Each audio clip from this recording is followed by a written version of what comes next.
സർക്കാർ നീക്കം. വിദേശത്ത് സർവകലാശാലകളുടെ ഉപകേന്ദ്രം തുടങ്ങുന്നതിൽ നിയമോപദേശം തേടാൻ ഉന്നത വിദ്യാഭ്യാസ വകുപ്പ്.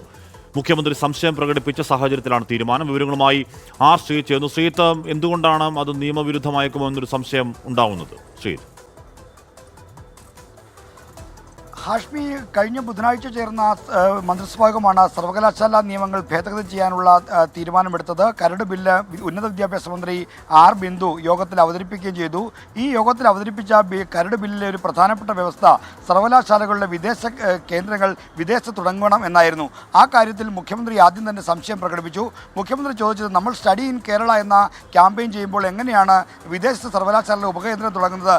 അക്കാര്യം അത് ശരിയാകുമോ എന്ന കാര്യമാണ് മുഖ്യമന്ത്രി ചോദിച്ചത്. തുടർന്ന് ഇതുമായി ബന്ധപ്പെട്ട കാര്യങ്ങൾ ഉന്നത വിദ്യാഭ്യാസ മന്ത്രി ആർ ബിന്ദു മന്ത്രിസഭാ യോഗത്തിൽ വിശദീകരിച്ചു. എന്നാൽ മുഖ്യമന്ത്രി വീണ്ടും ചില സംശയങ്ങൾ പ്രകടിപ്പിച്ചു. തനിക്ക് ഇക്കാര്യത്തിൽ ചില സംശയങ്ങളുണ്ട് എന്ന കാര്യം മുഖ്യമന്ത്രി തുറന്നു പറഞ്ഞു. അങ്ങനെയാണ് ഇപ്പോൾ ഈ കരട് ബില്ലിലെ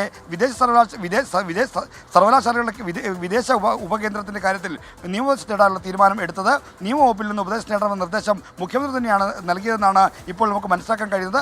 അങ്ങനെ ഈ വിദേശത്ത് സർവകലാശാലകളുടെ ഉപകേന്ദ്രം തുടങ്ങുന്ന കാര്യത്തിൽ നിയമവകുപ്പിൽ നിന്ന് ഉപദേശം തേടാനാണ് ഇപ്പോൾ ധാരണയായിരിക്കുന്നത്. ഓക്കെ, ആ ശ്രീജിത്താണ് ആ വാർത്തയുടെ വിവരങ്ങൾ നൽകിയത്. തിരികെ എത്താം. KPC പുനഃസംഘടന നേതൃത്വത്തോട് നേരിട്ട് അതൃപ്തി അറിയിക്കാനടക്കം കെ സുധാകരൻ ആലോചനകളുണ്ട്.